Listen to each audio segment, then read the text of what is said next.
The Albanese government has to be careful that it doesn't get itself trapped in rhetoric. We've read, or ignored actually, endless recitations of the budget, which the new Treasurer Jim Chalmers will bring down on October 25. We're told it's going to be a bread and butter budget, whatever that means. Presumably there will be little relief from cost of living pressures for which the battler in Struggle Street is not responsible. Now, forget the Russian invasion of Ukraine and the willingness to blame our cost of living crisis on energy prices. Let's dismiss that immediately.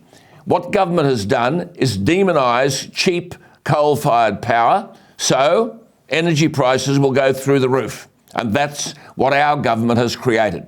Both sides. Then we have a governor of the Reserve Bank who tells people that interest rates, where money was being given away, would likely remain until 2024. Spending takes off on everything, including housing, and there's a stack of money chasing not as many goods. That's called inflation. Who's to blame? Not the battler, who now has to pay for it. Then, of course, we have this ludicrous, extravagant and reckless response to coronavirus. Money being thrown around everywhere. One result? People have forgotten how to work. So there's a massive shortage of workers, which affects productivity. And of course, the debt is going through the roof. On the subject of debt, there are only three things you can do. Increase productivity. That means everybody working harder. But we've got another long weekend coming up after the holiday last week. It's valid to ask, will Australians ever get back to work? Including, I might add, the Prime Minister. If we can't grow the economic cake, we'll either have to cut spending or raise taxes. That's it. I mentioned last week the 5 massive growing areas of spending: health, the National Disability Insurance Scheme, aged care, defence and repaying our debt, net debt, which has gone from $491 billion in 2019-20 to $632,000 million. $632 billion in 2021-22. The figures are eye-watering. Which brings us to the speech that Pauline Hanson made in the Parliament yesterday, where she sought to amend the Offshore Petroleum and Greenhouse Gas Storage Amendment (Benefit to Australia) Bill. Now, one of the most significant points she made was a simple one.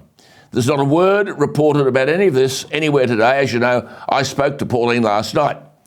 She told the Senate yesterday morning, and I quote, "You have no business being a member of this Parliament unless you are always acting in the interest of Australia and all its people," unquote.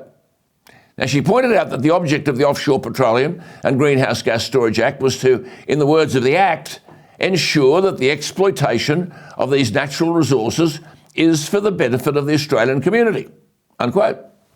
Put simply, with thousands of households struggling with some of the biggest energy bills in the world, where our domestic prices are higher than international prices, and where we've got more gas resources than any other country in the world, but we export it, and she called it the Great Australian Gas Rip-Off, and wanted the Act amended to increase the domestic supply of natural gas at a fair price.